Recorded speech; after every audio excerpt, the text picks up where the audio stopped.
is the Recruitment Rollercoaster podcast. My name is Hisham Azuz, and today I'm joined by the co-founders of This Is Prime. I've got Neil Clough to the right of me and Nicole Plinston to the right of me as well. Just practiced that about 3 times. So we got that. So you got that right. Nailed it. Amazing. That's a good start. Yeah, that is a good start. So look, as I was just saying, guys, where I always like to start with this podcast is how the hell the both of you entered the world of recruitment. Let's start there, and then we'll uncover the This Is Prime story. Sure. Do you want to go first? No, you can. You sure? Yeah. Right, okay, excellent. So my journey into recruitment is a little bit different. I did 10 months of it quite a number of years ago, and got to be honest, didn't really enjoy it. Yeah. And then but I wouldn't call it failure. I would just call it a learning period of my career. No, I did 10 months of it, and then got an opportunity to go into kind of like a management position, which is what I was wanting to do in the leisure industry, which I'd always been in. And then my kind of weird journey took me onto the BBC Apprentice, which saw me fail again, actually. So unfortunately, didn't quite win. But what it did was make me learn about what I should do and what I wanted to do in terms of a business. It was actually Lord Sugar that gave the advice was stick to what you know and not what you want to know. Nice. And that was sales. That's all I'd ever done for 20 years. Yeah. And getting young people into sales. That's why recruitment came about for me, really. Okay. Cool. Yeah, slightly different. So for myself, I started off my career. I didn't go to uni, went straight into telesales and then went into recruitment like the usual people, fell into it. Did high street recruitment, started off with Manpower, Kelly's, then went into more niche recruitment. How many jobs did you have? A few. Were they longer than 10 months? They were. My CV was not jumpy. And then eventually I moved more into training and then followed a sort of sales training career before then setting up my own training company where most of my client base quickly became recruitment. Okay, cool. So then just to frame it up for everyone, just to make it clear. So Neil, for you, after the Apprentice, how soon after that did you then start This Is Prime? About a year. A year? Yeah, I set up like a consultancy stroke training business for about 6 months, to be honest, just to make some money on the back of doing The Apprentice, which was great. And then realised that it wasn't scalable. It was more about people wanting to be trained off a guy who got fired from The Apprentice, weirdly.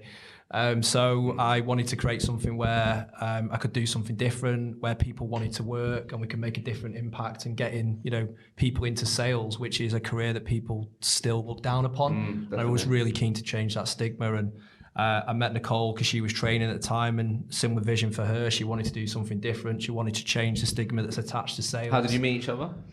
Training, really? Well, in fact, no. Did you train Neil? Tell the true story around it. Nicole was following me on Twitter. Sent me a tweet. Is that right? I wasn't actually. I was following Lord Sugar on Twitter. Big yourself up. Yeah, sorry, that's true. And then actually had a go at me because I'd written an ebook and told me how bad it was and there was loads of spelling and it was about sales training. Absolutely. Yeah. So to be fair, that's how it came about. You asked for honest feedback, so I gave you honest feedback. Yeah. There was quite a lot of people that downloaded an ebook that I'd written, only because Lord Sugar tweeted that my right man now has the right plan. Do you know what I mean? Cheesy it sounds, but shows the power of social media. There was 18,000 hits on a website within half an hour. Really? Off his Twitter, basically. So I'd written this ebook. I thought it was pretty good. My spelling is absolutely terrible. Yeah. And I asked for some feedback on it. I don't know why I did that because I don't like feedback. But I thought like that's the in thing, innit? Everyone asked for feedback, and I did. And 99 of them was like, this is amazing. Obviously didn't read it. And one of them was like, there's a spelling mistake on page 18, 19, 20 and 21. So when I checked out who it was Nicole, and we started to build a relationship. Pretty much, yeah. And just found that we both were really passionate about training young people, educating them on sales, and trying to get more people into the industry. And that's what we've been all about now for the last 5 years. Okay. And then for yourself then, Nicole, just for everyone's benefit, obviously you took a different path so you was a sales trainer in recruitment businesses. Yeah. For how long? So I'd worked in a number of corporate businesses. My last one was Virgin. I was a sales trainer there for 7 years, and then I decided to set up my own business. So I set it up and I had it from about 2011. And that's when I really found that my niche market was recruitment because of my network. The amazing thing with recruitment, you never lose your network, no matter how long you're out of it. So it was a really good opportunity to start to build that. And I think at that point, the training was going really well. But what you tend to find when you're doing sales training is all your clients always say to you, who do you know that might be looking for a job? Who do you know? So you're kind of missing out on a fee. So you're always recommending people and not really benefiting. Feel like, I can make so much money. Yes. And I think that's pretty much where we got to. We were like, everyone's asking us all the time. But also when you're training, people are like, who's going to be really good? Who are the superstars in the session? And 9 times out of 10, you pretty much nail it. And you know who's going to do well and who isn't. But you always know that somebody's looking for someone. So, yeah. I mean, that's not a bad way to start a business, is it? When people are telling you, we need this help. Can you solve this problem? And you start a business around that. Do you know what I mean? I think so many people today as well now start a business, say it's the best idea, but then have no idea if people are actually going to engage with it or any of that beforehand. Do you know what I mean? So just for everyone listening then, who may not know Prime, so what is the actual, from what I understand, you train people on sales, or obviously you will be able to explain that, and then you take them to recruitment businesses. Is that right? Yeah. Yeah, pretty much. So you run training academies. And is it always people without sales experience, or is it people with sales experience? Our target audience is graduate trainee market. So we work with anyone that's looking to get a career, not a job. And we have a really thorough process. So the whole purpose of Prime was to change the perception of sales, but make recruitment and sales a career of choice rather than a career that everyone just falls into. It's not promoted as a career when people go to uni. People don't go in going, I really want to come out being a recruiter. But actually, it's an amazing career if you're given the tools and the skills to be successful. So I think the gap in the market we saw was a lot of people fail in recruitment their first year, often because they either don't understand the role in the first place or they haven't been given the training to be successful.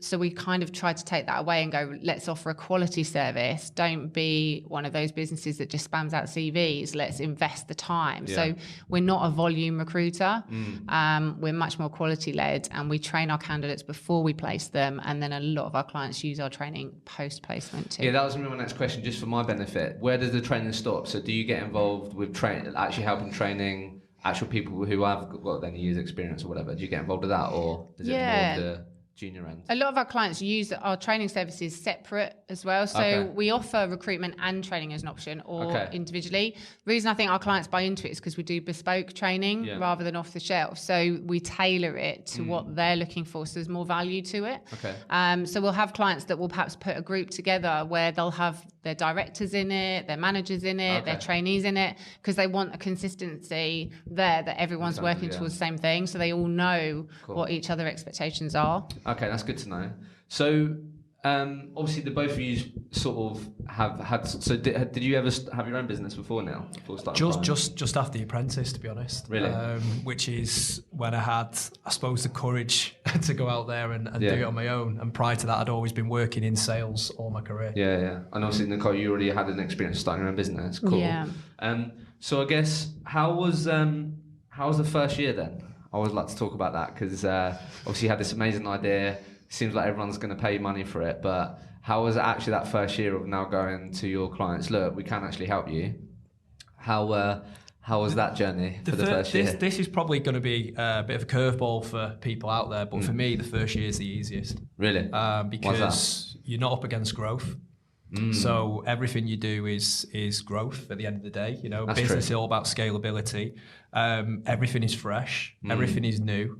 You are going to have more passion than you've ever had before to make it work because, you know, you've just left your job or you've done something to make it happen. and usually there's only one, or in our case, two of you. So it's so exciting.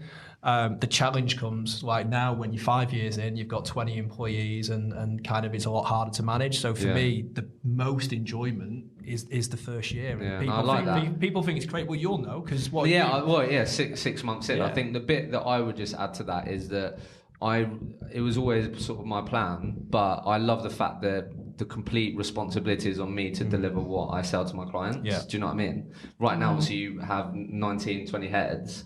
Obviously that's sort of out of your control a bit more now, isn't it? Then in terms of what can be delivered to your clients in the end results. That's what I've realised in the last 6 months, that if it isn't as good as I said it was, well, that's on me. And I'm actually quite comfortable with that. It's true. And I'm in control of that at the end of the day. Yeah.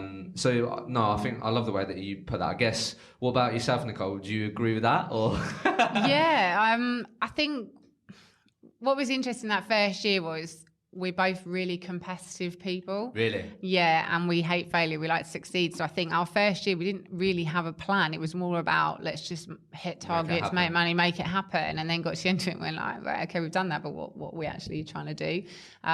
Did you have a business plan?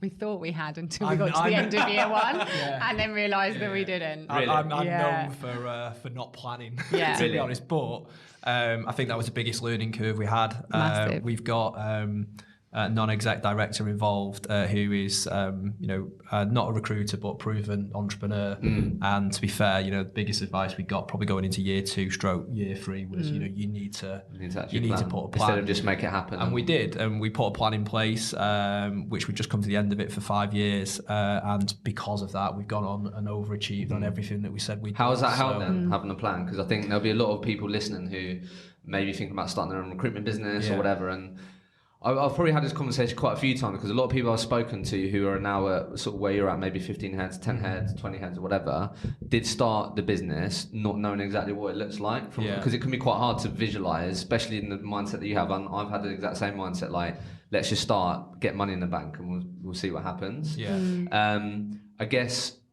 like it seems like if you were to go back and start again, you would think about, okay, how would we want this to look a year from now, 2 years from now?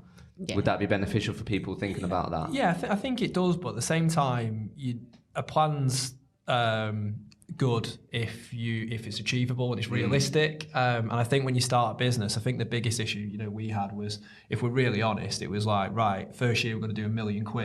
And it was like, actually, no, it's going to take a couple of years to get to that point. Graduate recruitment. $1 million sounds good, though, doesn't it? And I think that's the difference. And then what you do, and this is the biggest advice I would give starting, you put these targets together, and recruitment salespeople are confident people, right? It's what we do. So actually, we're always going to think we can go through and smash every single target. As soon as you put that target in place, and then you don't start achieving it 1 month, and then the next month, and then you're like, we're doing really bad here. Then the reality is you're not. It's just that you've probably been so optimistic in your targets that they weren't achievable in the first place. So I think plans are good, absolutely, and I think now the stage we're in, you have to have a business plan in place for sure. But for the first year, it's about enjoying it. It's about going out there and making a difference and doing what you can. I think there is an element of that, but I think also one thing we learnt was, if you're going into business someone you don't really know, I was as well, without a plan, you have two very different perspectives on what success looks like, what you're trying to achieve. And I think that's what our biggest learn, one of them was in the first year, was that we thought we were on the same page, and we got to the end of the year, we were completely different views on what we were trying to achieve. So how have you both got better at that then? Because there'll be a lot of people listening that, one, don't like the idea of starting their own, 2, like the idea of starting with someone else. Has it been communicating better, or I don't know, what do you do now? Do you have like monthly catch-ups, or I don't know? Well, I'll tell you what I'll do. I'll give the positives and then Nicole can give the negatives. So it won't take you long then. I think the positive, and again, I get asked quite a bit about when they're doing talks or whatever it is about, what advice would you give to someone trying to start a business? Yeah. And one of the bits of advice I'd always give is you should partner up with somebody. And you should partner up with somebody that's got different skill set to you, which gives you a more rounded skill set as a business. Sure. We are different in the way that we look at things, but that means that we usually get to the right conclusion at the end. So for me, partnering up is great. Listened to one of your podcasts recently, and the gentleman was on his own, and I think his advice was, if he had his time again, he'd partner up. Yeah, so true. Because imagine when things are great, who do you celebrate with? When things aren't so good, who do you go to which is probably the toughest time. So I do think having a partner is important, but having somebody that has a different skill set to you is equally important to give you, better skill set overall. So I think just to round that off, it's like also make sure you know your strengths as well. Absolutely. Do you know what I mean? Yeah. Now on to the negatives. I don't think we've got all day. I don't know. I think it's challenging. Yeah. Really challenging. I think we are both quite strong characters. Stubborn as well. I think we're both right all the time. So it's good in the fact that you come with so many different ideas and you will always get to an end result. But actually, sometimes the end result isn't what either of you came up with. Yeah. But you have to battle that out to get to the end result. And I think it's just trying to keep things focused and not think you're always right. Are we doing the Dubai office then? Or? And don't run before you can walk. Yeah, I think board meetings are interesting. To be honest, that's why I think it's worked really well having a non-exec as well, because the two of us may disagree or agree on certain things, on some things. But having a non-exec there, you've got that person to go, listen, let's go this way, go that way. And when did you engage in a non-exec? At the start. Yeah, really? Right at the very start. There's been 3 of us involved from day one. And was that intentional? Yeah. Really? Yeah. Again, that I think that's pretty good advice as well, isn't it? And I think also as well, I like the idea of having someone not in the recruitment world, because I think that's obviously there's pros and cons to that as well. But I think having someone that may not have worked in recruitment but has a good business acumen is beneficial. Absolutely. It's quite easy to get obviously someone that obviously only lives and breathes recruitment but did it 50 million years ago. Do you know what I mean? Yeah. I think you've got to know your skill set, and we'll both openly admit, scaling a business isn't what we've done before. I'm a salesman.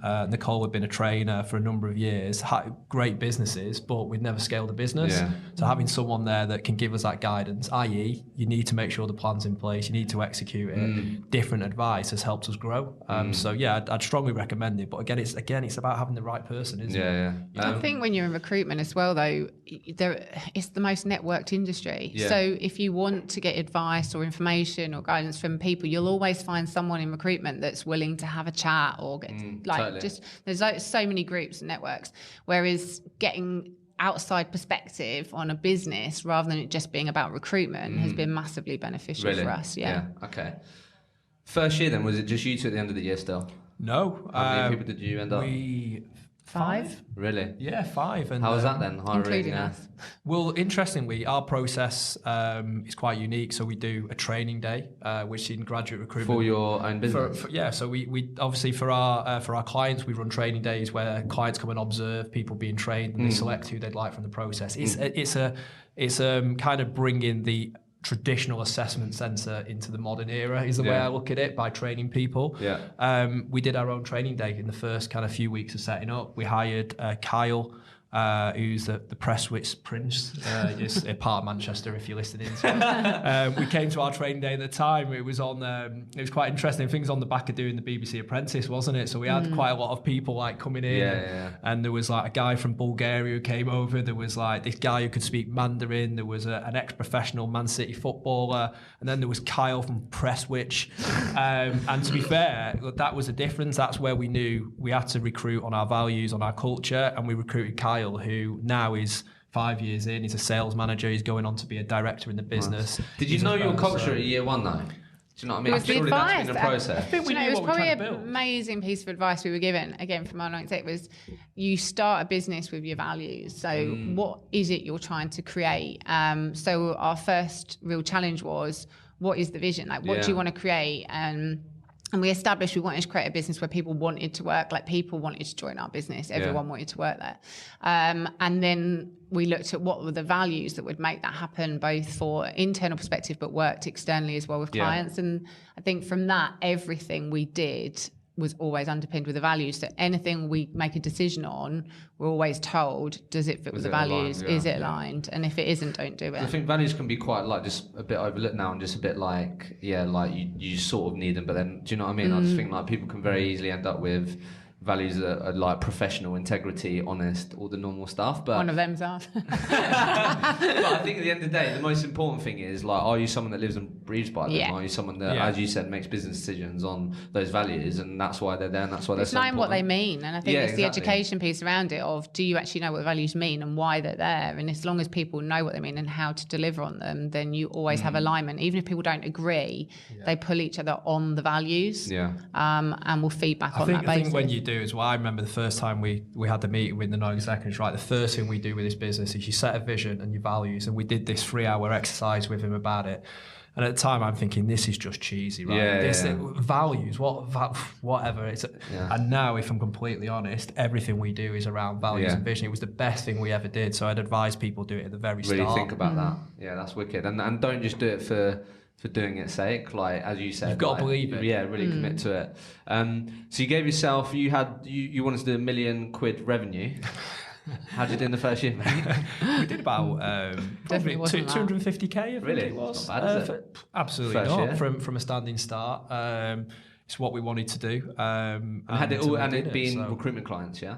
Or first year rec to rec, all graduate rec to rec. It's now year 5 that we're kind of 50-50 rec to rec and sales recruitment, which was always the plan. And what's the just to give me some context, the sales piece? What types of is it, like financial sales, or tech sales, or is it just sales? Yeah, predominantly tech sales. But every company we partner with is companies that are going to invest in young talent but develop them through. There has to be training structures in place, because the retention rates, generally the reason why we set this business up, are so poor in graduate recruitment going into sales because of the pressurized environment and so on. We wanted to change that, and last year, I think our proudest moment of all is, although we smashed our financial targets, 90% of our placements last year have passed the probationary period. Amazing, and that to us is the biggest. We set it up 5 years ago to make a difference and a change, and last year was massive. And they're going up, even though the volume of placement's going up. It's cool. Okay, right. So with that in mind, then as well, or did you start in Manchester and have your office here? Because we're in London today. So then, when did you open the London office? And year 3. So we did first 3 years in Manchester. London's just finished its second year. Really? Okay, cool. So year 2 to year 3, what was that like? Year 2 to year 3, I think that's when you know you've got something good. You've proven it, you've tested it, and that's where the pressure comes, because then, like I said, you're up against growth, it's expected. And for me, that's when I think the pressure really started to come in, that you then got employees, you go to 8, 9, 10 people, you've got responsibilities, and no matter where you look at business, your business is built on your people, but at the same time your biggest challenges are your people. So things have changed for us dramatically at that time, I would say. Really? What grads, what's their perception of recruitment? Well, probably, I'm sure that's changed. Probably mine when I left after 10 months, to be honest. No training. You're dealing with these people, obviously. Obviously still deal with them now, but I'm sure it's changed. Like, has it changed from that year 1? If you think of the people that you have in those training days to now, what's the typical perception of a grad of recruitment? Initially, not great. It's an education piece, isn't it? Everyone has a perception until you change that perception. Our whole process is about identifying what they want from a career, identifying what their characteristics and traits are as an individual, and then going, does that match this industry? And if it does, then educate them on what the industry is all about, what the challenges are, but also what the rewards are if you're good at it. And then bringing through a process that allows them to get to see that firsthand. What are the traits, characteristics, in your opinion? My number one, someone asked me this the other day, hands down, is work ethic. Really? Yeah, without a doubt. Yeah, it's come up a lot recently. Yeah, I think people underestimate how hard you have to work to be successful in that first year to 2 years. And that's where people struggle, I think. I'll always bring this up because I love getting people's different opinion on it. Work ethic now in 2019, 2020, I don't know, for me, I just feel like in today's world, my mind, and I feel like other people's mind, just go straight to like late hours, no flexible working. no dogs in the office. Do you know? There's plenty of dogs in the office. And then you walk outside, there's 2 dogs. People are sleeping in the booths. Yeah, but do you know what I mean? When you say work ethic to a grad now, or do you know what I mean, a young person in today's world, I don't know, I just feel like they're the things that are attached to work ethic, I think. I don't know. Like what? I think a lot has changed. There's a lot of stigma around graduates, isn't there? I think the reality is the society that they've grown up in is very different to what recruitment used to be like 20 years ago. Yeah. So they don't have the same outlook on certain things. So if a graduate wants to learn something or know something, they can know it straight away. You ask Google, you ask Siri, you ask Alexa. Things are instant. If you order something, it comes next day. Recruitment's not like that. It doesn't happen overnight. It's not that quick. So patience is a big thing.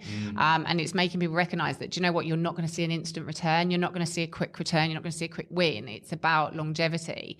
So our education piece, when we do our training session, a lot of it is around mindset and going, it's an amazing career, but you've got to work hard. That first year, you're going to have to make sacrifices if you want to be really successful.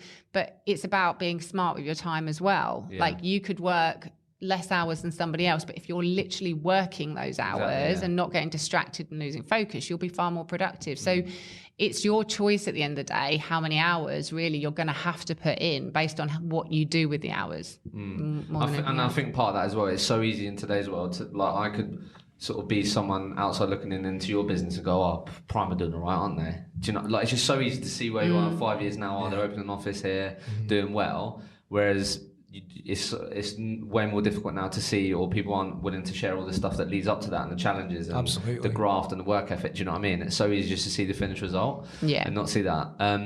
How do you sell recruitment to these people? Because I love the way that you're talking about it. I think as I've always been open around sort of my story, it was always sold to me around just the good parts, right? And I think a lot of people are sold just the good parts of recruitment.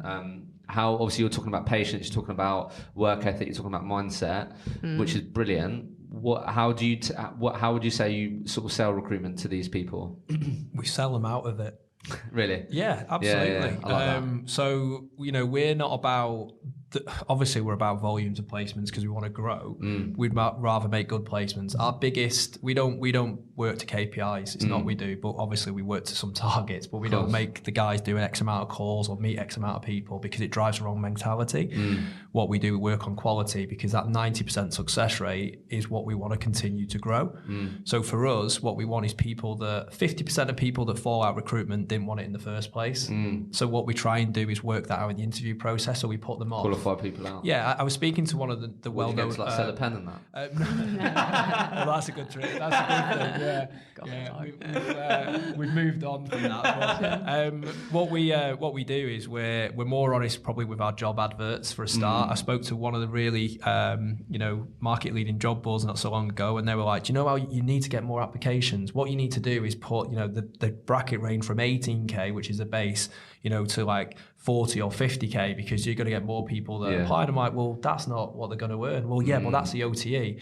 Whoever does that in the first year is probably the top 10% or people that have ever done recruitment. You're not going to earn that. You're going to earn mid-20s if you're doing well, and that's being realistic because you've got to work hard. So we're more honest from where it starts. We're more honest about the fact of the hours you have to put in and everything else. And if you're honest at the start and put people off, and they still come back and want it, and then they come to the training event, and then they do another interview, they're more likely to go into that job thinking, actually, this is for me. And that's what we do at the start, really. So rather than sell them in, we sell them out. And of course, we've got to do our job, but you want to place people that are going to be successful. And we're all about changing that perception and making careers of people, not people that go and have 3 jobs in a year. So if we sell them into it too much, we're not doing the right thing. So, that's what we tend to do.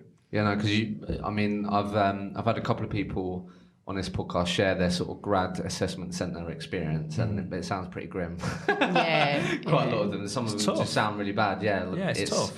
It's sell the person next to you. It's you see everyone that gets cut and all that. I never end up going to one of them. It's brutal. It's absolutely brutal. And we set this up and we looked at the well-known competitors that do it. And don't get me wrong, they do some things amazingly well. And they probably make more placements than us, some of the market leaders. But what they don't do is have that retention rate. And that retention rate is purely there because of the training, development and taking care and showing people the downsides as well as the upsides of the industry. Because it's not for everyone, is it? Do you know what I mean? People don't go to uni wanting to be a recruiter at the end of it. They fall into it. But for us, if they knew more about it before going to uni and saw it as a career, and for me, it's given me entrepreneurial skills, so it helped me set up a business, then people may choose it.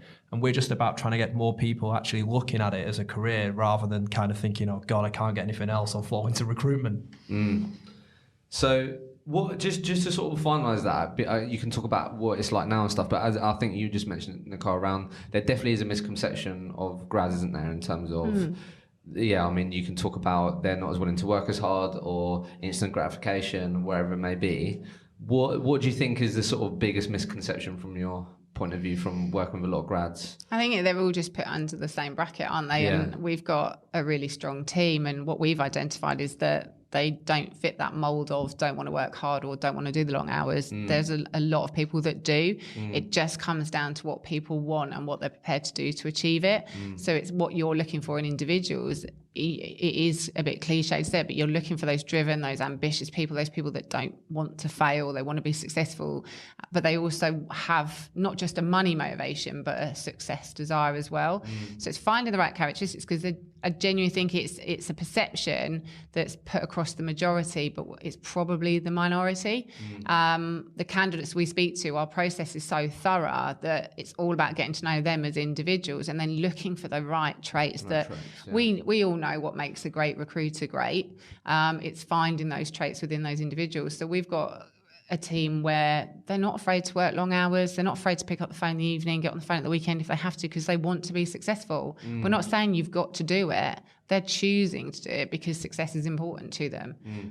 So I do think to spark that up, you tend to find people, and from doing what we do, and this is probably a tip for people interviewing outside of what we do, so is people who've made a sacrifice to further their self or their career. It doesn't have to be career. For example, people that are moving to London because they feel that's what the hub of the world where they're going to make the best impact. They've got more fire in the belly. They're moving away from the friends.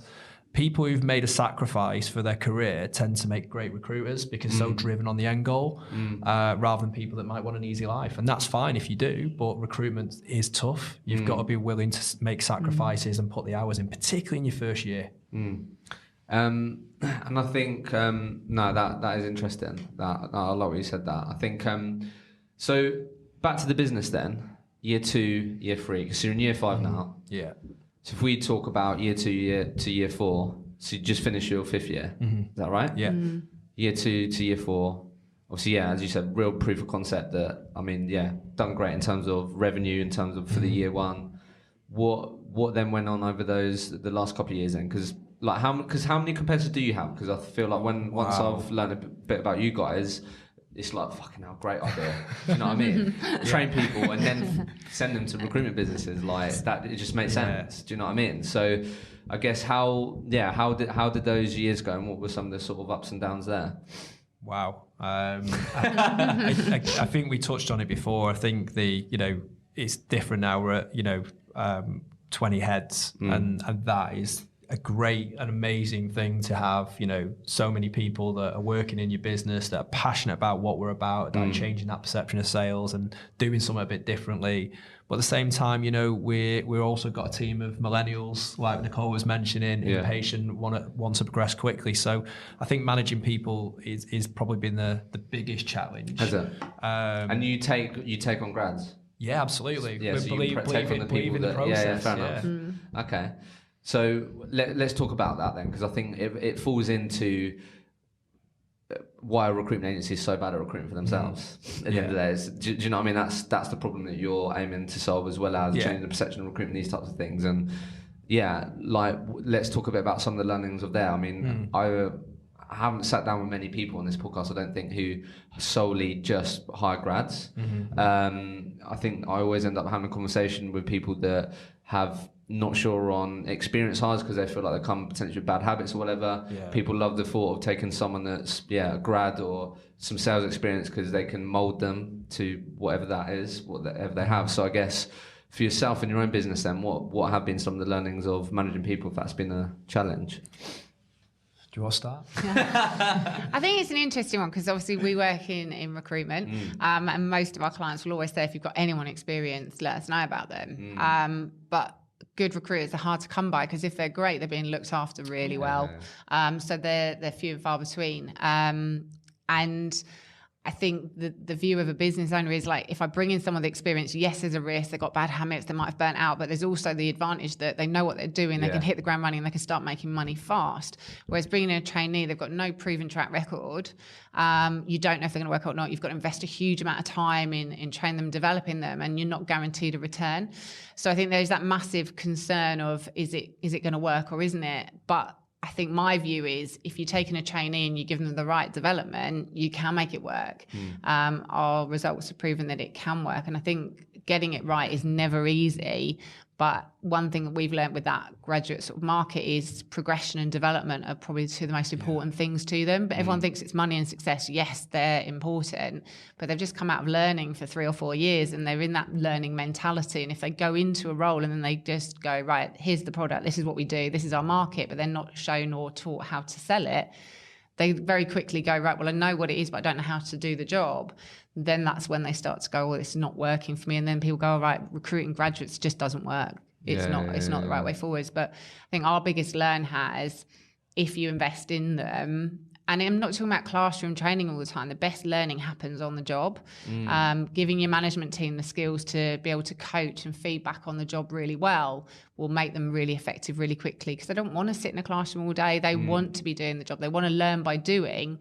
But feedback real time is probably the most critical tool you can have. So is it fair to say then one of the key learnings are for you guys then is having a bit of a sort of clear career progression structure, communicating, this is where you are today, this is where we'd like you to be, this is what you can be, blah, blah, blah. I think making that sort of crystal clear for the people you bring in your business. To back that up, I believe, and I can only go from my own goals, but at the same time, more and more for millennials anyway, that progression is probably more important than money. And I think actually, when you get asked that question, progression or money, really it's the same thing, right? But for me, progression works really well. One thing that we did, which I think was a big step change in the business, was change the promotional criteria. And again, it's probably another bit of advice for people that are going from maybe 10 trying to grow to 20. How did you have it before then? Well, it took probably a year to get promoted to the next level. What would you measure that on, typically? Well, billings. Just billings? And, values. And how they... Yeah, okay, absolutely. But one thing we did was, so you got to put yourself into the mindset of millennial. Like we've mentioned before, if you need some new earphones, you can get them ordered from Amazon on the day. You can either swipe left or right on Tinder, don't know which way it is, but get a girlfriend if you want. Don't lie. But the point is, you can get everything straight away. Yeah. Any business now that has progression for a millennial that's going to take 12 months minimum, for me, are going to lose people. Really? Because they're going to be disengaged. They're going to want it sooner than that. So a big thing that we did was put a step change role in the middle. So give them a promotion, give them a title, maybe just give them an extra grand. Doesn't have to be a massive amount financially, but give them something to work towards for 6 months. And then in another 6 months, they've achieved what they would have done over 12, but they feel like they've been promoted twice. And that's one big thing that I would say, if you're going to hire graduates, give them shorter objectives to work towards, because a year is probably like 10 years in a graduate's eyes, and that's the reality. Especially in the world of a recruiter, right, or someone that's early on, because those first 12 months can feel like fucking 5 years. Yeah. Do you know what I mean? Like, it can be really difficult and really unforgiving in that first year. So I think that's such a great point there. And so you've typically done it on billings, but then also sort of them demonstrating the values and living and breathing them and these types of things. Nicole's probably a better place I think, to answer it, but definitely there's more than just the billings for sure. Yeah, I'd say we start everyone as a resourcer. And so it's all about placements for them, but there's so many different things they've got to deliver on. And what we're looking for is conversion rates more than anything else. So getting candidates to the training day and being picked out. So we're working on, have we invested into the right people? So it's all about quality. So values is probably the big one. We've actually had people where we've promoted based on the fact that they've actually delivered on all of those things, but not necessarily on the billings, but ticked all the others, but went way and beyond in all the other areas. So for us, the value that they're contributing to the business is far greater than just a revenue target. And is that because if they keep working at those metrics and those conversions, that the billings are going to come? 100%. Yeah. And also it's just setting a good example. I think we're in a team where people look to other people as to where shall I go next. And I think if I've got someone who's setting a great example of what we're looking for as a great recruiter in our business, then you want people to look to them and go, actually, they've been promoted. Why have they been promoted? What is it they're doing that I need to replicate? There's also a piece on this, and this is, again, I think I did on a previous podcast, people that, because they're billing really well, it means they can mentor or manage resources, or they get them for the team. For me, that's completely the wrong move. What we've created is, and a lot of businesses have this, so it's not unique, but you can go down the individual bill as much and make as much money as a one route, or you can go down the team leader route. But there's a key difference here, that the team leader route means that your objectives aren't just based on billings. Yeah. Because if you create somebody that's going to be a team leader that all their focus about is their own billings, then are they going to be the right person to inspire the team? So values, the way that they mentor other people, help out other people, the team is probably as important as their billings if they're going to go into management. But I think it's the point, as you made, like, if you don't have that option in your recruitment business right now, then that's something you should definitely think about. 100%. Not everybody's a good manager, are they? We kind of laugh and joke about this. I quite like management, hence why I came out of recruitment after 10 months, because I got an opportunity to manage. That's all I've ever wanted to do. And Nicole's the flip side of that. She doesn't like the management side. So it's kind of like, you've got to find people what they're good at, where their goals, where they're going to get to. We could all be successful doing either side of things we don't like, but you're going to be more successful and reach your potential if you do what you like. Yeah. What would be good to get both your opinions on is, because I mean there'll definitely be so many people listening that either hire for their business or hire for their team or whatever, and hire the type of people that you speak to. Where do recruitment agencies really get it wrong when hiring grads? Do you know what I mean? Where do they get it really wrong, where you can really just sort of communicate some of the things that grads don't appreciate? I don't know, just some of the common mistakes that you hear and see recruitment agencies make when it comes to hiring a lot of young talent without any experience. You can take that. Yeah, I think, all of a sudden, all our clients are no longer clients anymore. Thanks for that, Hisham. No. Being really honest with it. Being really honest with it, it comes down to training development. And I know that's our USP, but I'm not pitching for us. What it really needs to have is, if you want to take on a graduate, you are going to have to train and develop them, okay? And that means that you can't expect in the first year you're going to get a return.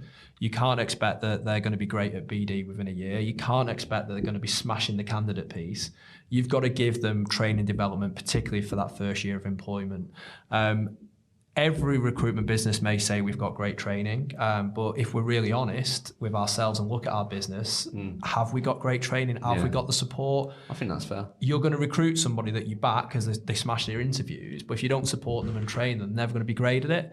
So for me, whether you use external providers or you have a dedicated trainer or you've got somebody who can really mentor that's not just applicable for billing all the time, then that for me is a great start. And unfortunately, it's a challenge because a lot of our businesses, predominantly we work with SMEs, right? Recruitment businesses, tend to be, the large majority employ under 10 staff. Absolutely. So, we're really helping develop them, and we'll always give them advice is don't take a punt on someone that you can't support. Get the support in place and they'll be more likely to be successful. I know obviously like you can't just sort of give a blanket answer, but like, how long should these people expect to, like, if I'm serious about hiring for my business and I'm up for hiring grads or people with just some sales experience or whatever, how long should I give these people? Do you know what I mean? It depends, doesn't it? If you're, someone with a sales experience, again, it depends what type of sales experience it is, right? So firstly, I suppose if someone with experience, you're going to expect things from sooner, obviously. A graduate, you're going to have to be really realistic. This is about long-term planning. It's only now that we're kind of, I suppose more so from Manchester's point of view, London's absolutely smashing it at the moment and will overtake Manchester naturally because of the fees generated here and higher salaries. But Manchester's, so established now that, it's an expectation now that targets are smashed and delivered on. But we also need to continue to develop people at the same time. And I think that's the biggest challenge, no matter if you're a one employee, 10, 20 or 50, the training support has to be there. Yeah, I think what's really interesting at that point though, and I think you've probably done podcasts with so many people that have said the same thing, they don't bill Some of the most successful recruiters had the worst first 6 months ever, or the worst first year ever. Yet they've ended up, and you quit. They ended up literally being best performers, top billers, managing directors. And I think that's what people have to remember, is that not everyone's going to hit the ground running from day one. You got to give them a bit of time. We had a conversation with a client a few months ago, and a couple of the candidates were a couple of months in, and they were like, well, I'm not sure. And I'm like, think back to why you hired them in the first place. What can you be doing differently to ensure that they can perform? And now they're doing great. But it's sometimes you panic, don't you? You're not seeing anything quick enough, and you go, right, they're not performing, get them out, get someone else in. That's what I mean. I guess on the flip side then, from the context that you're talking about there, that's some really good advice. Make sure you remember why you hired these people, what you saw in them, etc. Because you can quite easily forget that when they haven't put anything on the board for 3 months. But then on top of that as well, what my own personal experience when I was in a business of 8 people and sat directly next to the owner of the business was demonstrating the right activity and stuff like that. Because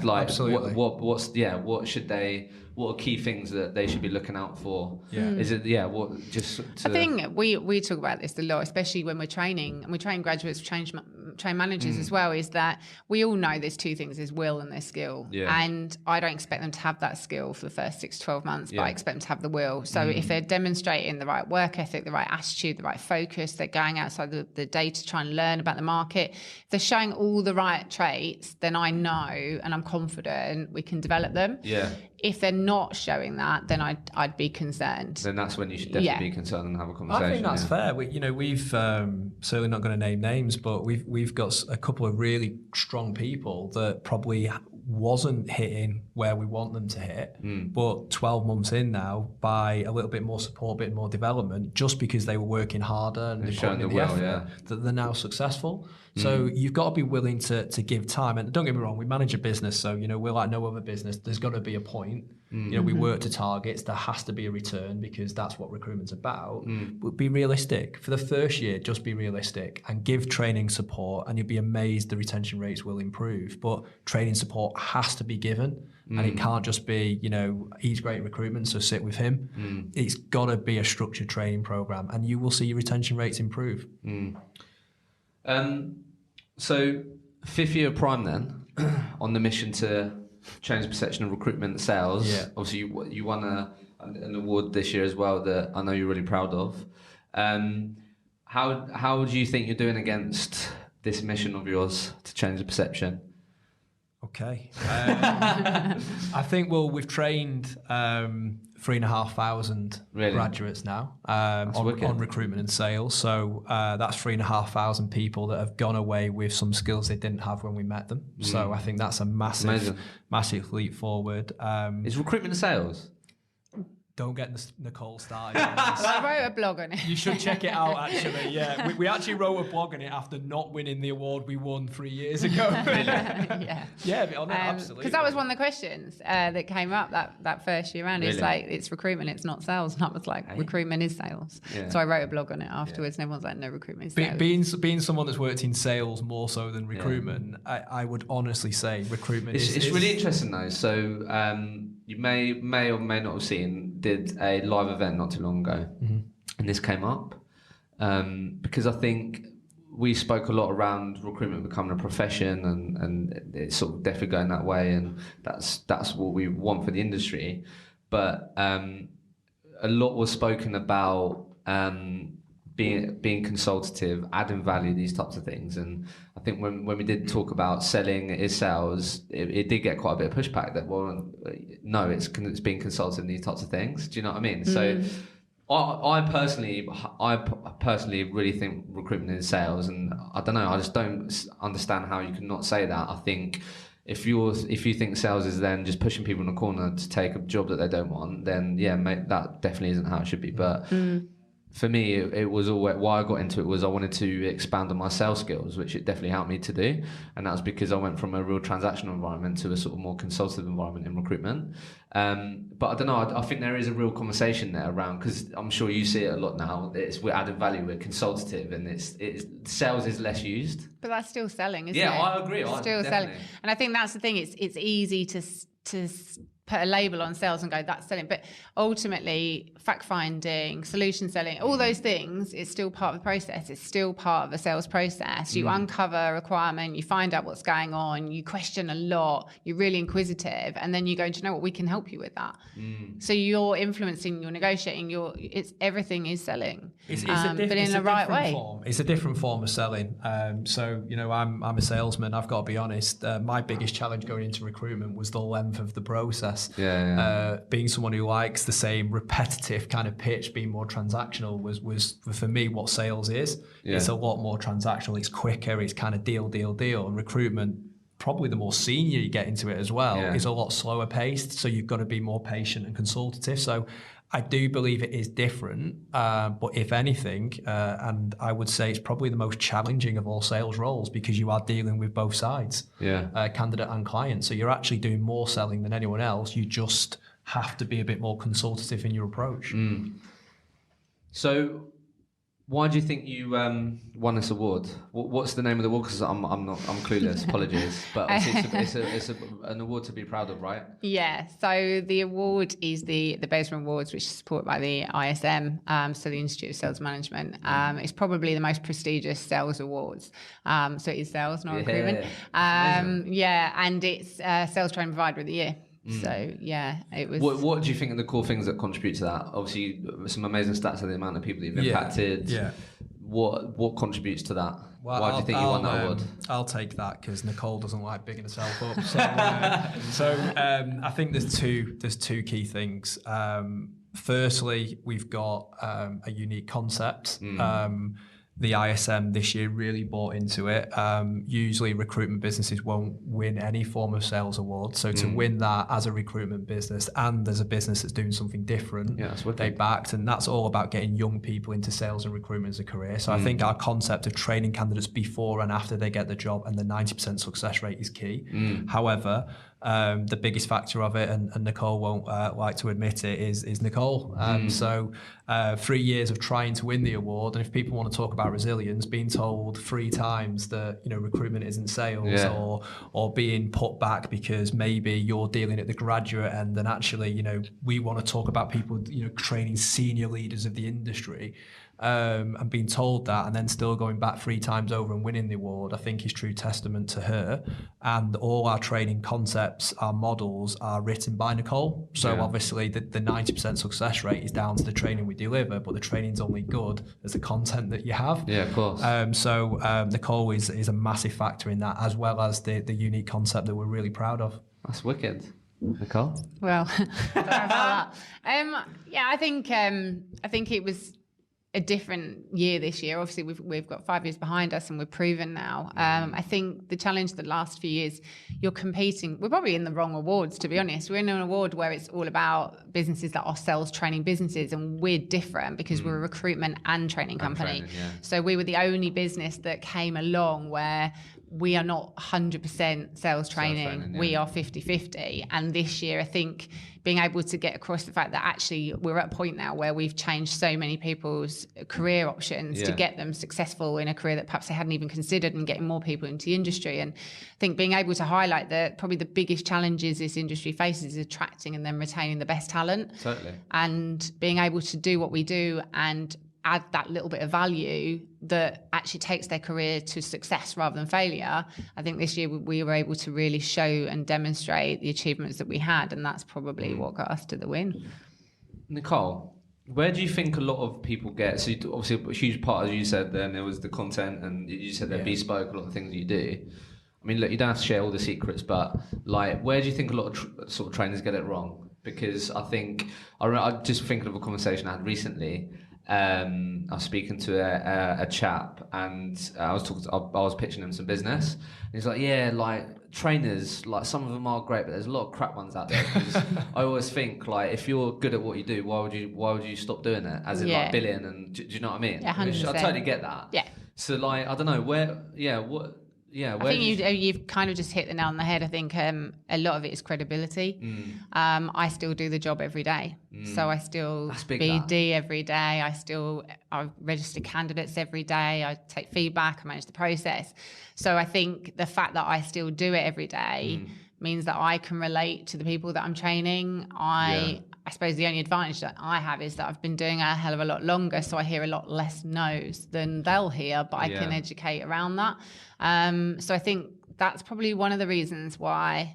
And I also think the modernisation of it. That's such a great reason. If I think, I mean, I'm only 6 months in, but if I think the credibility that I get is I have to practice what I preach. So when I'm pitching people, and how we've got to that conversation is them sending me a message and then I was getting on a call. It's this is what I want to help your guys and girls with. Like, I have to practice what I preach. So this is how we've got to this point. So I think that is such a valid point, and I think that is why there is some of that sort of cynicalness attached to it, is that Nicole hasn't done it for 5 years, so I think I think the other reason I think a lot of people feed this back to me as well is like they go off, they do the training, and then there's no follow-up. I normally set up WhatsApp groups with anyone that's come in the training group, so they're normally from the same business, and then we book in role play practice for the following few weeks. So there's a common saying that it's 28 days to change a habit or create a new habit or behaviour. So the implementation piece is, I know how busy managers are, I know how busy recruiters are, so I know how hard it is. You get these people back, they've had the training, and now we're meant to manage it and implement it. But it's a partnership, so I work in partnership with our clients and go, right, this is the content we're going to be training, this is how they're going to need to be managed when they come back, these are the things you need to get them doing, so they will have action plans, and I'll then call them probably 2 or 3 times over the next few weeks and get them to role play me, or I'll book in their diary that they call me and they just pitch to me like I'm a recruiter or anyone. And it's that repetition, that practice that I think makes a difference, because they're continuously then developing. Then they'll come back and maybe have refresher training as well. But I do think, if I'm honest, and I think you probably agree, it's the fact that you still do the job, that you get a lot more engagement and buy-in. And I think it's the delivery as well. There's nothing worse than being on a 5-day training program that's quite generic. Oh yeah. You just get bored, and especially people that are quite impatient. If you're in recruitment, you want things to happen, you want to be doing things. So we do our training in bite-sized chunks. So we do much more shortened versions, let them take a bit of learning, go and apply it, then come back and add to it, rather than just throw it all at them in one go and hope that it sticks. So would a common area where quite a lot, thinking of smaller businesses, that I'm sure, I'd love to know the stat, how many recruitment businesses don't have someone dedicated to training? There's be a lot. So I guess, is it a common thing that you see, that follow-up, as you said? I know it's a common thing, isn't it? 28 days to form a new habit, whatever. But I feel like if I think of the training that I had when I was in recruitment, it would be very easy to be like, I've done training, completed it, and then you don't revisit that a month later or whatever. Is that a big thing where probably a lot of people get wrong? I think the biggest gap in the success part of the whole process is getting your managers or your mentors trained on how to coach and feedback. Hold them accountable. It's not even making them accountable, it's just, there's 2 types of feedback. There's developmental feedback and motivational feedback. So as soon as people start going around constructive criticism and everything else, people don't want to be criticised. Normally in recruitment, we've got egos. We don't like to be criticised. What we're looking for is feedback that's going to go, do you know what we could have done differently there? Or let's look at that call, so that they're constantly learning. But if they did do a great call, be praised for it, but tell them why it was great, so they reinforce the same behaviour. It's little things with feedback on the job that makes the biggest difference. So the implementation's far quicker. And that is so right. If you're listening right now and you're a manager, or does your manager know those 2 things, and are they doing it? Not sure. Yeah. Because that's so important, isn't it? I think another thing as well that we've spoken a lot about on here is, which sort of ties into that you said about motivational feedback. I think, what's your sort of view on actually understand, I can imagine particularly with grads as well, is like, do you actually know what makes that person tick and what they're motivated by? As you said, a lot that's changed a lot. It's not just money. So you tell me you want to buy that house, like, do you know what I mean? It's like, do you actually know what they're motivated by? Because that forms part of that feedback as well, right? Yeah, definitely. It's really interesting. Okay, cool. So future Prime then. Now bit more structure and have a bit of a plan. New York, Dubai, definitely Ibiza. It's Leeds last week. So I guess, 5 years running a recruitment business. What do you think? We spoke quite a lot about the positives. So I guess, what have been some of the biggest challenges for you? So you've spoken about you two have obviously had to work on relationship. I'm sure that's an ongoing process. But any other sort of big challenges that the both of you could maybe share that you think other people could benefit from, or likely go through? Nicole's go laughing. Go on. I've got such a long list. Go on. No, you go. No, you start. No, I think there's so many lessons running a recruitment business that we get challenged with day to day. I'd say is people will try and get in your way to success. One of my big bits of advice is just don't let it get in your way. Just keep going, do what you do. Don't be distracted from what you're good at. And people may say that you don't do what you do, but you do. So as long as you know you're true to yourself, keep going. I think also everyone talks about the recruitment roller coaster. It is well named. And it's true. But I think you have to be that person that goes, that is just recruitment. Recruitment is not plain sailing. Your product is people. So you're going to get surprises along the way. Nothing straightforward. It's having the right mentality of having a real deep-rooted reason why you want to be successful, knowing what that is, so that when you have a bad day, the next day you get up and you crack on. But you've got to know why you want to keep going. And I think that's been our biggest thing, is that we have a very clear vision of what we want to achieve, and it is tough at times. Like there's certain times where it gets really tough. There's certain challenges that come along.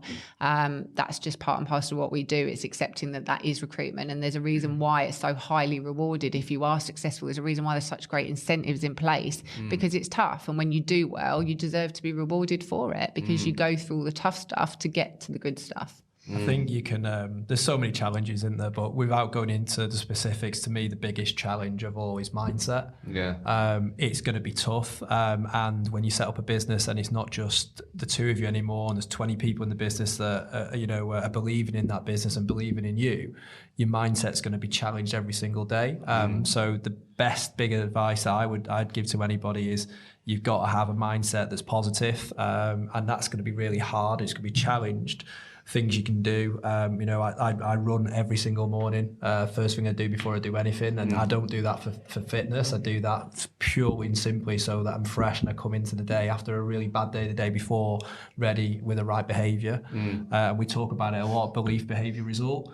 What you believe affects your behaviour, and your behaviour affects the result. And if you've got a positive mindset, it's going to help. So I think the biggest challenge of all is keeping in a positive place. And if you do that, you're halfway there to being successful. And how have you gone about cultivating that in your people? Because that's so important, right? It's easy for you guys. You know your mission. You own the business. Like how because there'll be a lot of people. Obviously, the challenge that a lot of owners have, or even managers have, is like having that feeling of why don't they get it as much as I do, or why aren't they working as hard as I'm working? Do you know what I mean? So I guess, how have you sort of cultivated that type of mindset in your people? Well, firstly, you got to lead by example. I think we if I'm completely honest, and this is feedback I got from Nicole, actually, I became a bit complacent at one point, because things were going so well, and then, deals after deals, and it's great, we're smashing targets, and then all of a sudden it's like, all right, well, I could probably leave at 4:00 today, or I could probably go and do this or whatever.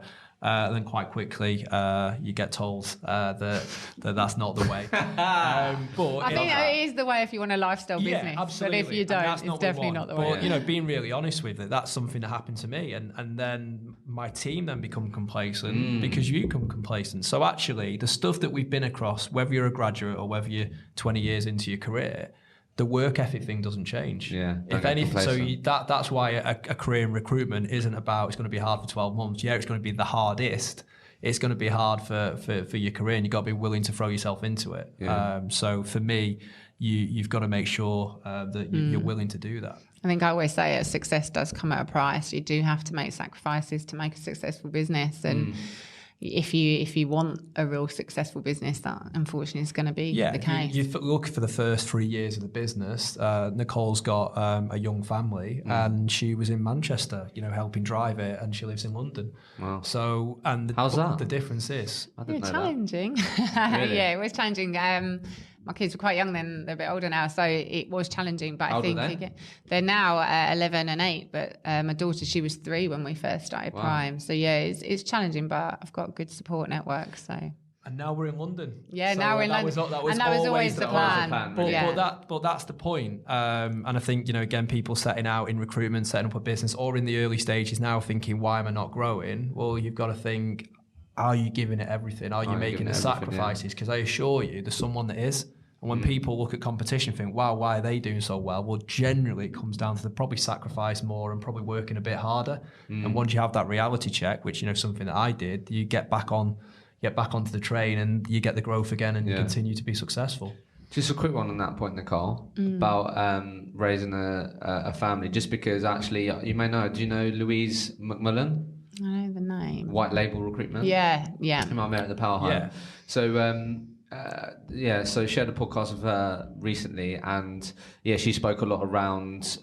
She had a 1-year-old when she started her own recruitment business.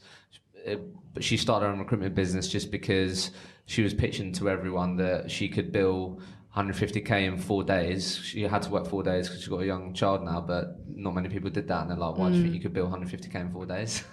Never done that before.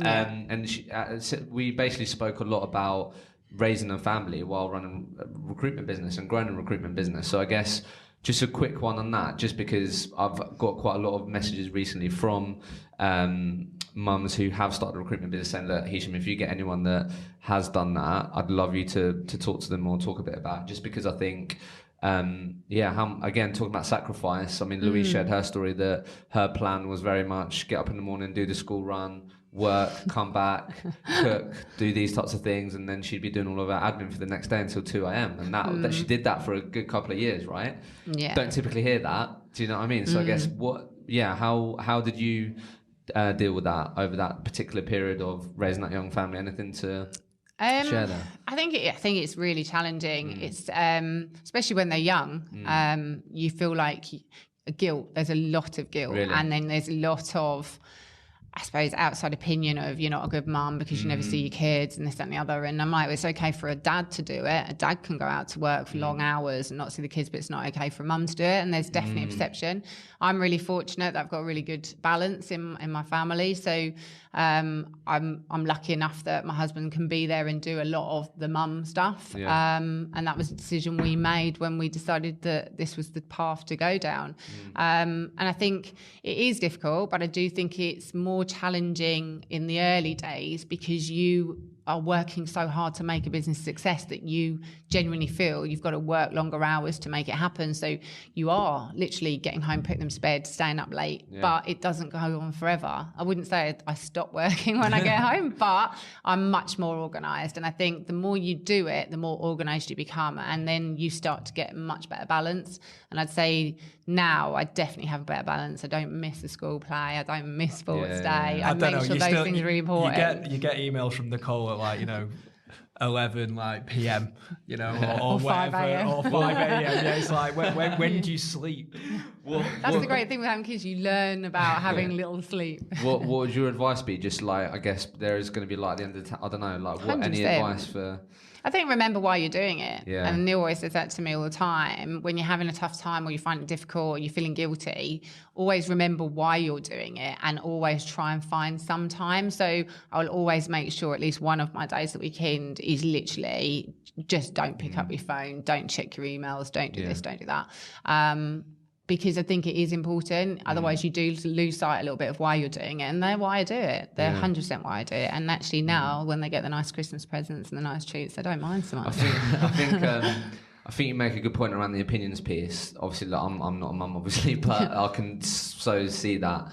And I think that's a really important part to point out as well, is that if you know exactly why you're doing it and you just treat yourself, then get good at blocking out those opinions, because there'll be a lot of people quick to point the finger. I'll be honest, I hid it. I don't think I spoke about my kids probably for the first 2 or 3 years in the business. Really? Barely mentioned them. And I'd never bring them up. And if a client was talking about their kids, I'd never mention them, because I always felt like there was a stigma attached to it. Really? You've got kids, therefore you can't be like... I think that's changed.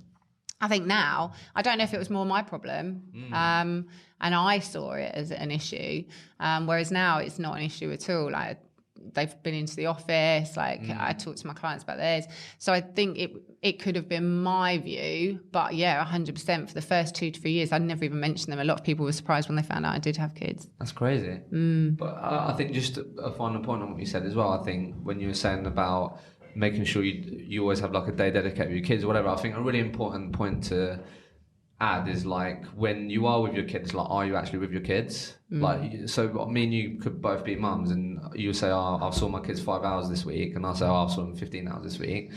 that doesn't necessarily mean that you've had more time with them. Do you know what I mean? I think that's such a good point to make, and that's just in general, like not just being a parent. Like, are you actually there with your kids and giving them your full attention, 7 till 9, 10 p.m. or whatever it is? Yeah, it may not be as long, but do you know what I mean? I think that's such an important point to add as well. Yeah, definitely, and I think when you are starting a business, it's a lot harder because your time is definitely dedicated to driving that, and the phone rings, you've got to take the call. But I think you learn very quickly that you've got to get a good balance. And now when I get through that door, I try and get my calls done beforehand, and anything I need to pick up, I try and get it done after they've gone to bed, or at least I've had a good hour of just finding out how their day's been or what they've been up to, or breaking them up when they're having a fight.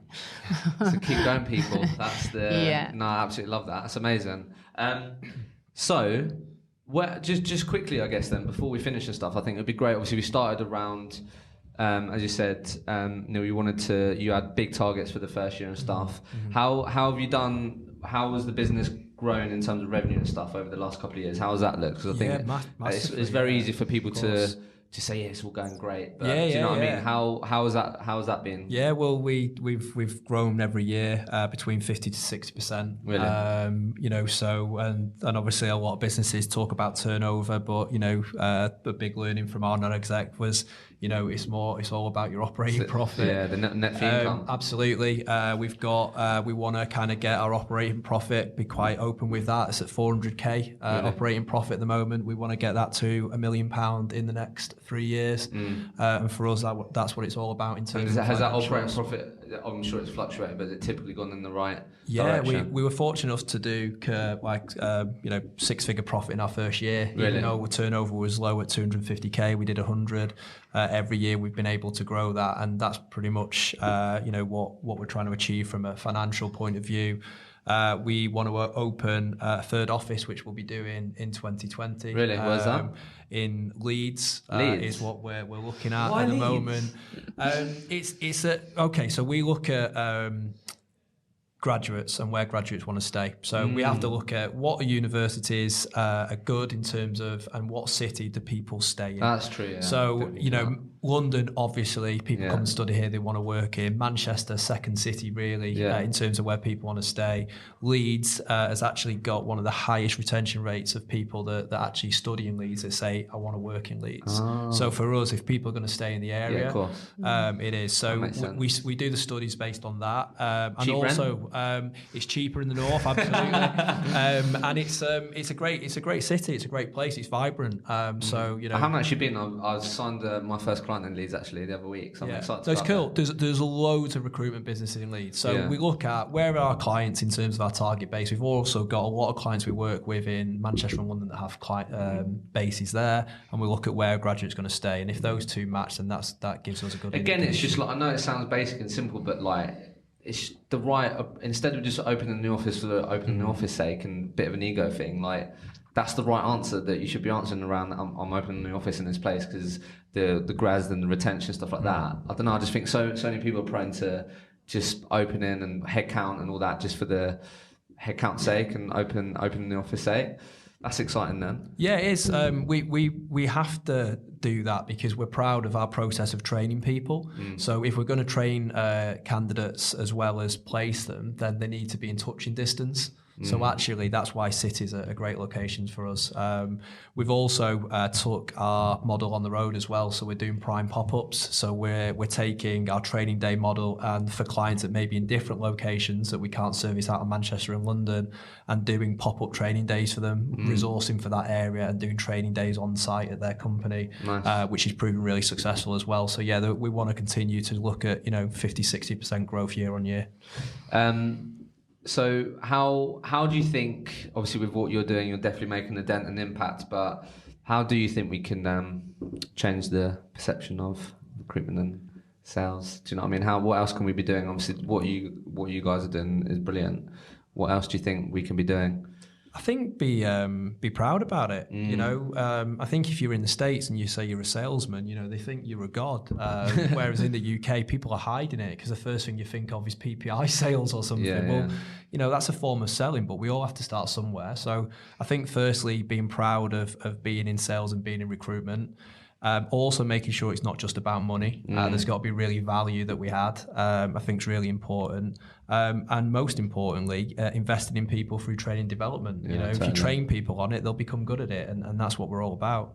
I think I think if I think of the conversation I had and stuff, the amount of people that have sort of been chucked in the recruitment machine and then spat back out because of shit training and all that sort of stuff, those people will then end up working for your clients probably at some point or whatever, and that's just grown massively, isn't it? In terms of just more and more of those people going, recruitment shit is horrible and they're not nice. It is though, isn't it? If you think how hard recruitment is, if you're not trained on how to do it well, it isn't great. You're not going to enjoy it. Yeah. Whereas if you are getting the skills, you're getting told how to do the job, shown how to do the job, and then you give it a go and it works, then you're going to go, actually, it's a great career because the rewards are unreal. But it's not going to be perfect every day. And I think it's the reality check. We've got to be more honest with people from the outset that going, it isn't all these wonderful things. Yes, the incentives are great. Yes, the money's amazing.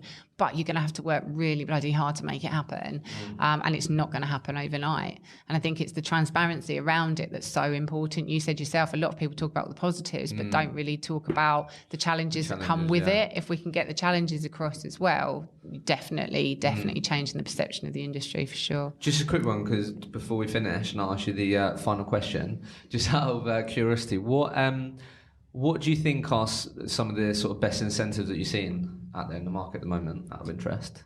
Because some people have got some bad incentives. Like I spoke with a chap called Joe, and we were talking about how he just despises recruitment agencies who promote working for them by uncapped commission, because it's when is commission ever capped?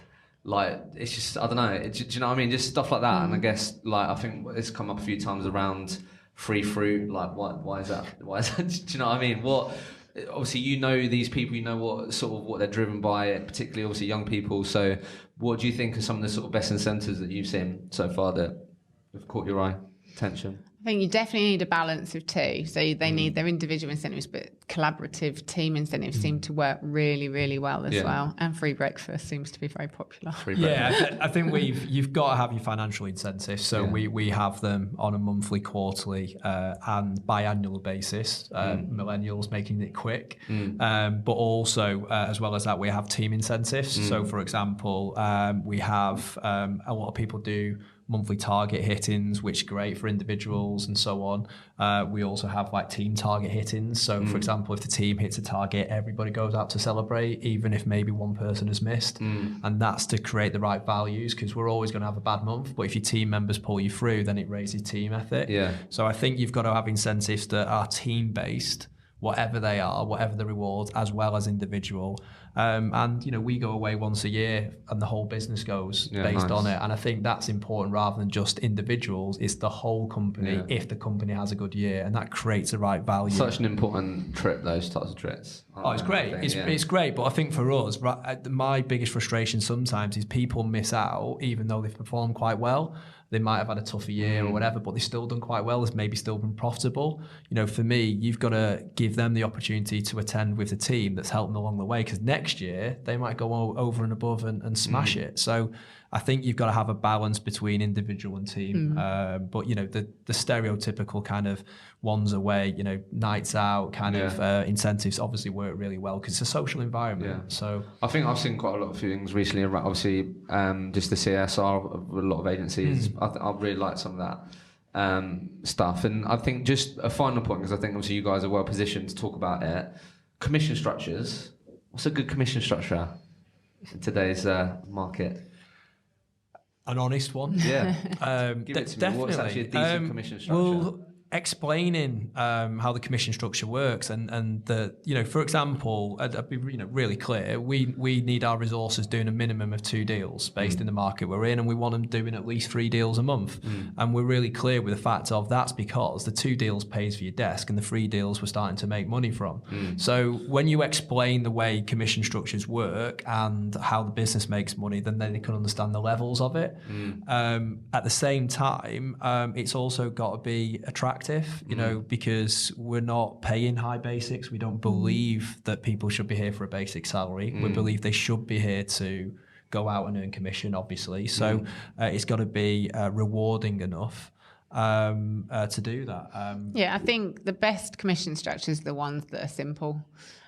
People can calculate what they're going to earn quite quickly. I think as soon as they get complex, then people think there's a hidden agenda behind it.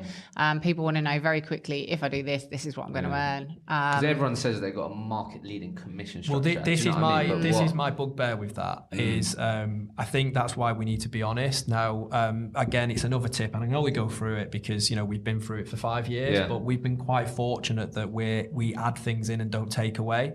So, for example, if you go out, what people do when they try and attract staff at the start, by the way, recruiting staff at the early stage, for me, is the easiest time to recruit. It's when you get to 20 heads or plus where it's harder to recruit, because then your recruitment business is not offering the same dream as being one of the first candidates in. So really, when you're 2 or 3 people in, for me, that's the best time, the easiest time to recruit, because graduates want that progression opportunity to become a leader in the business, share options, whatever you're going to do. Yeah. But the commission schemes, if you're going to say it's the best, I'm paying you 30% or whatever some of these schemes go up to, which are huge, then when you do grow and your overheads grow, you're going to have to start taking that away, because a business can't make money if they're paying levels that high. And where some entrepreneurs have made that mistake is pay out too much too soon, and then all of a sudden when someone's a year in, you say you're going to earn less commission next year. That's not going to go down well, is it? So for me, go steady and build. We add something in every year. So every year we add in something. So this year we've added in a biannual wish list, and that's basically we'll pay up to a certain amount. We'll buy you something that's on your wish list. Someone wants to go to New York. Someone wants a Mulberry handbag. We'll buy that for you on hitting this objective. And that's something that's coming this year. So it's fresh, it's new. People have got something new to try. I think that's such good advice. Add to it, don't take away. Absolutely. It's really important. Yeah, I think that's a really good point. Cool. So last question I have for you both. Gone quite quick in that. It's been cool, really enjoyed it. Nicole was dreading it as well, so absolutely natural. Absolutely. Right. Last question is, if you could communicate to every single recruiter out there, they would listen to your advice, they would take it on, they'd implement it. It could be a phrase, could be a word. What comes to mind if everyone was listening out there? Prime. Can't use it to sell, unfortunately. Come on, some advice. Ooh. What would you say to these people? I'd say invest in talent. Nice. 100%. You've got to add, mate. I would add. Can't copy. What would I say to them? I would say to them, be proud about what you're doing. I still think there's that stigma attached to recruitment and sales. It really bugs me. I think it's an amazing career, and there's some amazing recruiters out there that then go on to be successful as entrepreneurs because sales gives them the skills to do that. So for me, be proud about what you're doing, and most importantly, believe in it. Because if you believe in yourself, as cheesy as it sounds, you're already halfway there. And a lot of people fail just because they didn't believe they could in the first place. So for me, that's the biggie. Love it. Nicole, it's been a pleasure. Absolutely. Thank you very much.